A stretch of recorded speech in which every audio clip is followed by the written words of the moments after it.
Dave Hawkins wasn't supposed to die today. At least that's what he kept telling himself as he crawled through the ventilation shaft of Outpost Sigma-7, the galaxy's most forgettable refueling station. The metallic clanging of his toolkit against the shaft walls wasn't helping his stealth situation. "Just a routine repair job," he muttered, mimicking his supervisor's voice. "In and out in 2 hours, Hawkins.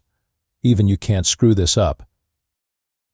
Yet here he was, separated from his ship, the SS Unfortunate Timing, which had departed approximately 17 minutes after an unexpected radiation storm forced an emergency evacuation. Dave had been too busy fixing the outpost's life support systems to hear the alarms. Story of his life, really. Torres to Hawkins. "Please tell me you're not still on that station." Commander Valerie Torres's voice crackled through his comm device. "Would it make you feel better if I lied?" Dave whispered, pausing to wipe sweat from his brow. "For God's sake, Hawkins. The outpost has been flagged as a Nexulon hunting ground." Dave's blood turned to slush. Everyone knew about the Nexulons. 8-foot-tall apex predators with exoskeletons that could deflect most conventional weapons. They considered humans the ultimate sport. Not because humans were particularly challenging to kill, quite the opposite. Nexulons just enjoyed the surprised look on a human's face when they realized they were about to be eviscerated. "How long until rescue?" Dave asked, trying to keep his voice steady. 18 hours minimum. You need to find a secure location, and Torres's voice cut out as Dave's comm device flashed red and died. "Perfect timing as always," Dave grumbled, smacking the device against his palm. He froze when he heard a distinctive clicking sound echo through the ventilation system. The sound Nexulons made when they were excited about an impending kill. Dave began moving faster, his breathing shallow. The clicking grew louder. He didn't bother looking back, partly because the shaft was too narrow to turn around in, but mostly because he didn't want his last vision to be of a Nexulon's feeding mandibles. He kicked out a vent cover and tumbled ungracefully into what appeared to be a storage closet. The door was jammed. Of course it was. Dave fumbled with his multi-tool, desperately trying to bypass the lock mechanism as the ventilation shaft above him groaned under the weight of something much larger than a human maintenance technician. The last thought that crossed Dave's mind before the ceiling collapsed wasn't profound. It wasn't a reflection on his life or regrets about unsaid goodbyes. It was simply, "I never even got overtime pay for this stupid assignment." Then darkness fell along with several 100 pounds of alien predator. When Dave regained consciousness, he was surprised by two things. First, he was alive. Second, he was staring directly into the compound eyes of a Nexulon warrior, its mandibles clicking thoughtfully just inches from his face. "Hi there," Dave said, because his survival instincts had apparently taken a coffee break. "If you're going to eat me, could you make it quick? I skipped breakfast, so I'm probably not that filling anyway." The Nexulon tilted its armored head, its iridescent exoskeleton catching the dim emergency lights. It made a series of clicks that Dave's universal translator rendered as strange prey. No fear display. Dave laughed. He couldn't help it. Fear had pushed him straight into hysterical territory. "Oh, there's fear. Tons of it. I'm just too terrified to show it properly. Human malfunction." This seemed to confuse the Nexulon. It backed up slightly, allowing Dave to scramble to his feet. The storage closet was cramped with both of them inside, like an elevator with a particularly murderous stranger. "Hawkins. Come in, Hawkins." Torres's voice suddenly blared from his previously dead comm device, startling both human and alien. The Nexulon hissed, raising its front appendages in a threat display. "Bad timing, Torres," Dave whispered, slowly reaching for his multi-tool. His fingers closed around a canister of industrial lubricant instead. Well, it was better than nothing. "The rescue shuttle launch has been delayed. New ETA is 24 hours. Are you secure?" The Nexulon lunged. "Dave, operating on pure panic, sprayed the lubricant directly into the alien's face while simultaneously ducking and covering his head with his toolkit. He fully expected to feel claws tearing through his spine at any moment. Instead, he heard a series of crashes, followed by what sounded suspiciously like alien cursing. He peeked through his fingers to see the Nexalon sliding uncontrollably across the floor, its claws unable to find purchase on the now slick surface. "I'll call you back, Torres," Dave said calmly, before shutting off his comm. He watched in fascination as the fearsome hunter continued to struggle with the simple physics of friction or lack thereof. After several failed attempts to stand, the Nexalon settled into what appeared to be a sitting position, its compound eyes fixed on Dave with what he could only interpret as begrudging respect. "Not hunt this one," it clicked. "Clever prey uses environment. Worthy opponent." "I'm not an opponent," Dave corrected, slowly lowering his toolkit. "I'm just a guy who fixes things that break. Like that ventilation shaft you just destroyed. That's going to be a write-up when I get back." The Nexalon's mandibles clicked rapidly, which Dave's translator struggled with before spitting out. "Prey speaks to predator without submission. Unusual. Interesting." Dave sighed and slid down the wall to sit across from the alien. "Look, we're both stuck here for the next day or so. I don't want to die, and you, well, I don't know what you want, but maybe we could just coexist until my rescue arrives." The Nexalon studied him for what felt like an eternity before responding. "You are pack leader? Alpha? Me? God, no. I'm barely middle management in the maintenance department." This seemed to confuse the alien even more. It pointed to the insignia on Dave's uniform. "Yet you wear the mark of the Stellar Maintenance Guild, high honor among your kind." Dave snorted. "It's just a job patch.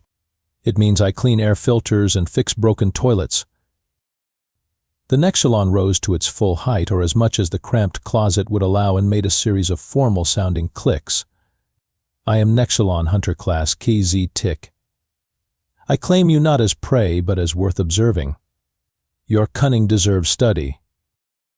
"Great," Dave replied, wondering if alien-induced Stockholm Syndrome worked both ways.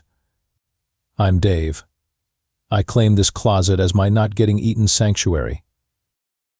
By hour 6 of their bizarre standoff, Dave had named the Nexalon Rex partly because he couldn't pronounce KZ Tick, but mostly because the alien reminded him of a terrifying, exoskeletal dog.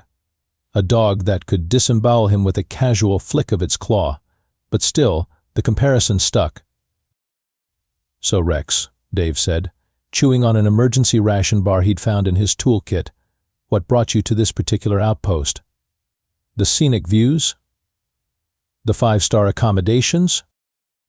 Rex's translator struggled with sarcasm, but the alien had been surprisingly communicative. "Hunting grounds, marked. Traditional." "And now?" Dave gestured between them. "This isn't exactly traditional, is it?" Rex's mandibles clicked thoughtfully. "No, not traditional. But you different. Use tools, strategy, not run in fear circles like normal prey." "Fear circles?" Dave raised an eyebrow. "Yes, most humans run in circles when hunted. Inefficient. Boring." Rex made a dismissive gesture. "You different. You worthy of protection." Dave choked on his ration bar. "Protection? From what?" "What?" As if on cue, a distant explosion rocked the outpost, causing dust to rain down from the ceiling. Rex immediately moved into a defensive position between Dave and the door. "Other hunters," Rex clicked. "Not all Nexalon respect worthy prey." "Oh, fantastic," Dave muttered. "So instead of one alien trying to kill me, now there are multiple?" "Not kill. I protect." Dave stared at Rex, trying to process this development. "Why would you protect me?" Rex's translator struggled before producing "You now, my king." Dave blinked several times. "I'm sorry, what?"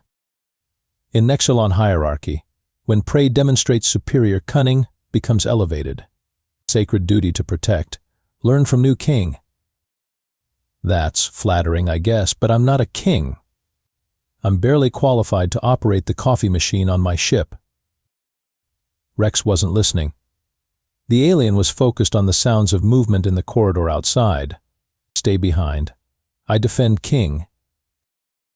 Before Dave could protest further, Rex pressed a claw to the door control, causing it to slide open. The Nexalon charged into the corridor with a battle cry that made Dave's hair stand on end. The sounds that followed were not pleasant.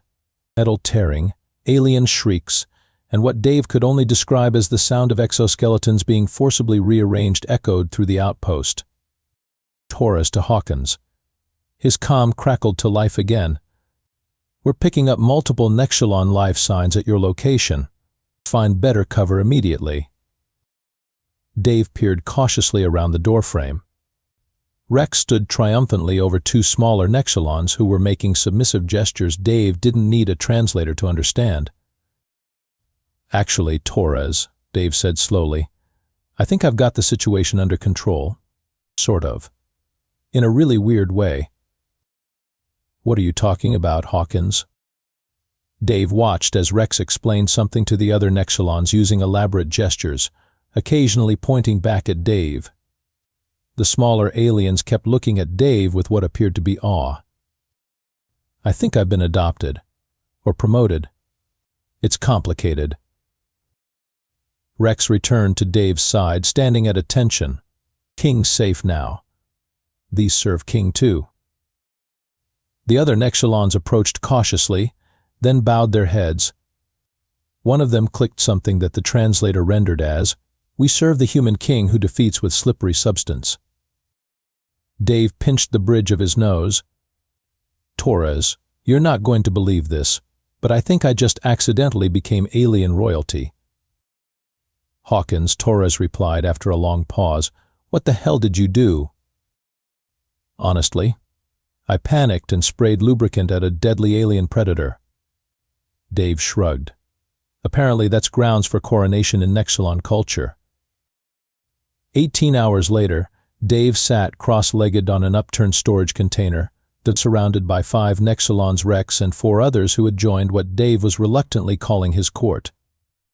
They were all watching him expectantly as he attempted to repair his damaged multi-tool. So Dave said, addressing his alien audience on Earth, we have this thing called personal space. It's the invisible bubble around a person that others don't enter without permission. My bubble is currently being violated by all of you. The Nexalons looked at each other in confusion before backing up approximately 2 inches. Better, Dave sighed. Much better. His comm device beeped. Hawkins, this is Captain Marcus Ortega of the rescue vessel Determined Intervention. We're docking in 5 minutes. Sit tight. Dave had never met Captain Ortega, but he'd heard stories. The man was legendary for his no-nonsense approach to crisis situations and his particular dislike of complications. A human surrounded by Nexalons definitely qualified as a complication. Captain, Dave responded, there's something you should know before you board. Save it, Hawkins. We're coming in hot. Ortega out. Dave looked at Rex. This is going to go poorly, isn't it? Rex's mandibles clicked in what Dave had come to recognize as agreement. The docking bay doors opened with a hydraulic hiss, revealing Captain Ortega and 6 heavily armed security officers in standard-issue combat gear. They froze at the sight before them, one disheveled maintenance technician sitting calmly amidst a group of the galaxy's most notorious predators. Nobody move. Ortega barked, raising his pulse rifle. Hawkins slowly walked toward us. Dave raised his hands. Captain, it's not what it looks like. It looks like you've been taken hostage by Nexalons. Okay, it's definitely not that. Rex and the other Nexalons shifted into defensive postures, their exoskeletons bristling. Tell your men to lower their weapons, Dave said carefully. These Nexilons are protecting me. Protecting you? Ortega's eyebrows shot up so high it nearly left his face entirely. Have you lost your mind? Probably, Dave admitted. But they think I'm their king now, and they're very serious about it. One of Ortega's security officers snickered, then quickly disguised it as a cough when the captain glared at him. Their king, Ortega repeated flatly.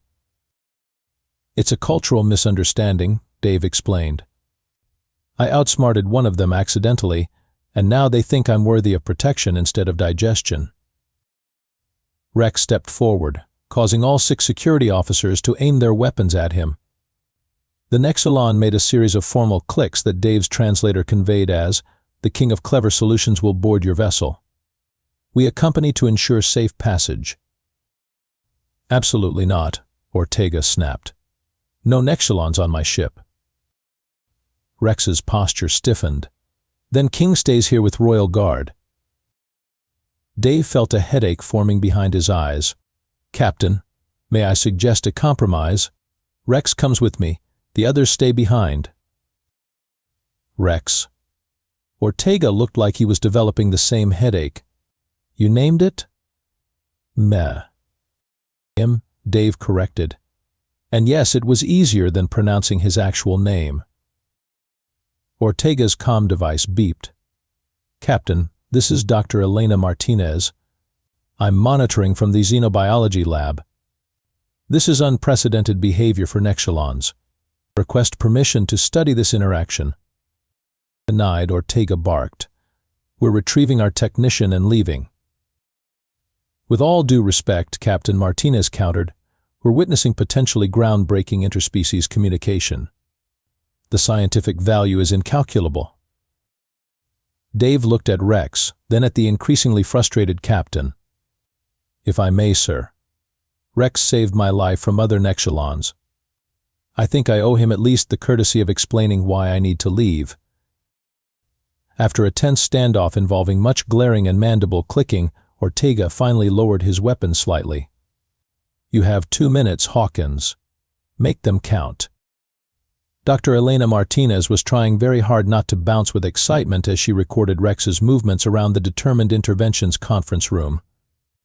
The Nexilon had insisted on inspecting the entire ship before allowing his king to remain aboard, much to Captain Ortega's barely contained fury. Fascinating adaptive behavior, Martinez murmured into a recorder. The subject has completely inverted its predatory instincts toward this specific human. Dave, who was sitting at the conference table with his head in his hands, looked up. Could you please stop talking about him like he's not standing right there? He understands everything you're saying. Rex clicked his agreement, running a claw carefully along the edge of a control panel. Of course, my apologies, Martinez said, switching to address Rex directly. May I ask why you've chosen to protect Mr. Hawkins? Rex's mandibles worked thoughtfully before his translator produced. He defeated superior opponent using inferior resources. Shows wisdom. Cunning. Nexilon respect, this above all else. I sprayed him with lubricant and he slipped, Dave clarified for the umpteenth time. It wasn't exactly master strategy. Yet effective, Rex countered. Used environment, adapted. Not strength but clever thinking. Captain Ortega entered the conference room, his expression suggesting he'd been sucking on lemons. Martinez, tell me you've figured out how to get rid of our guest. Captain Martinez began diplomatically, we may want to reconsider our approach. The Nexilons have been hostile to humanity for centuries. This could be a unique opportunity for. She was interrupted by an urgent communication from the bridge. Captain, we're being approached by a Nexilon vessel. They're requesting permission to dock. The room fell silent. Nexilon ships never requested permission for anything. They either attacked or ignored. Rex clicked rapidly, too fast for the translator to keep up. Dave looked at him with concern. Rex, what's wrong? When the translator finally caught up, it relayed, Elders coming. Herd of human king. Must see truth. Oh, that's just great, Ortega muttered. Now we've got a ship full of these things to deal with. Dave stood up. Captain, let me talk to them. With Rex as an intermediary, maybe we can establish some kind of dialogue. Absolutely not, Ortega said firmly. I'm not risking. Sacred Hunt interrupted. Rex interrupted. Great dishonor unless explained properly. If Elders not satisfied, hunting fleets will come. Ortega's face paled slightly. Hunting fleets? Thousands of hunters, Rex confirmed, seeking honor through combat. Martinez stepped forward. Captain, I think we should listen to Mr. Hawkins. This situation has escalated beyond a simple rescue mission. Dave felt his stomach knot. How had fixing a malfunctioning life support system led to him potentially preventing an interspecies war? 3 hours later, Dave found himself facing 7 Nexalon elders in the ship's cargo bay, the only space large enough to accommodate them. Their exoskeletons were adorned with elaborate markings that Rex had explained denoted their status and hunting achievements. So Dave began awkwardly, welcome aboard. I understand there's been some confusion about my royal status. The translator struggled with the elders' formal dialect, but the gist came through. Hunter KZ Tick claims human defeated him using superior tactics. Claims human worthy of protection, not consumption. Unprecedented. Dave nodded. Look, I think we got off on the wrong foot or claw in your case. I'm not actually royalty. I'm a maintenance technician. I fix things. This seemed to interest the elders. You create, repair, sustain? Yes, exactly, Dave said, relief washing over him. That's my job. To keep systems running so everyone stays alive. The elders conferred among themselves, their clicking creating a sound like hailstones on a metal roof. Finally, the largest elder stepped forward. In ancient times, Nexalon also had fixers. Lost arts now. Hunters only. Perhaps mistaken understanding your kind. Dave exchanged glances with Martinez, who was recording everything with barely contained glee, and Ortega, whose expression had shifted from hostile to cautiously intrigued. Maybe, Dave suggested carefully, humans and Nexalons could learn from each other. We're pretty good at fixing things. You're obviously excellent at other skills. The elder considered this. Cultural exchange? Not prey and predator, but allies? Why not? Dave shrugged. Stranger things have happened. He glanced meaningfully at Rex, who stood protectively at his side. Absolutely not, Commander Torres said flatly, staring at Dave and Rex as they stood in her office aboard the SS Unfortunate Timing. You cannot keep an alien predator as a pet. He's not a pet, Dave protested. He's more like an exchange student or a bodyguard. Or both. Rex clicked what Dave had come to recognize as the Nexalon equivalent of agreement. Torres massaged her temples. Hawkins, do you have any idea what kind of paperwork this is going to generate? There are no protocols for bringing a Nexalon aboard a human vessel that don't involve emergency containment procedures. But the diplomatic agreement Dave began is still being processed by 17 different bureaucratic departments, Torres finished. In the meantime, I have a maintenance technician who's suddenly become an interspecies liaison officer. A position that doesn't even exist in his alien bodyguard who terrifies the rest of the crew. Rex clicked indignantly. He says he's been making an effort to appear less terrifying, Dave translated. He's kept his hunting spines retracted all week. Torres looked up at the ceiling as if seeking divine intervention. That's thoughtful of him. Dave's comm device beeped. Hawkins, this is Dr. Martinez. The Nexalon cultural attaché has arrived. They're requesting your presence in Docking Bay 3. On my way, Dave replied, then looked at Torres, on duty calls. As Dave and Rex walked through the corridors of the ship, crew members either stared in fascination or flattened themselves against walls to give them a wide berth. Dave had almost gotten used to it. "So, Rex," Dave said conversationally, "looking forward to visiting Earth?" Rex clicked thoughtfully. "Many new hunting grounds to see." "Not for hunting," he added quickly when Dave tensed, "for observation only." "Right. About that we need to establish some ground rules before we reach Earth. First, no eating the neighbors. Even if they attack. Especially if they attack. Earth neighbors attack with noise complaints and passive-aggressive notes, not actual weapons." Rex's mandibles clicked in what Dave had come to recognize as confusion. Strange combat rituals. "Second," Dave continued, "you can't refer to me as king in public. It's embarrassing and might give people the wrong idea." "What term instead?" Dave considered this. Friend would work. Rex stopped walking, forcing Dave to turn and face him. Friend, Rex tested the word. Equal term, not hierarchical. Exactly. Rex made a formal gesture that Dave had learned signified respect. "Dave, friend, then. I will protect friend as I would protect king." Dave smiled. "And I'll keep explaining human customs so you don't accidentally start an interplanetary incident every time someone offers you a handshake." As they entered the docking bay where the Nexalon attache waited, Dave reflected on how rapidly his life had changed. 2 weeks ago, his biggest concern had been whether the coffee machine would break down before his shift ended. Now he was at the forefront of a historic alliance between species that had been enemies for centuries, all because he'd panicked and sprayed lubricant at the wrong alien. The Nexalon attache bowed as they approached.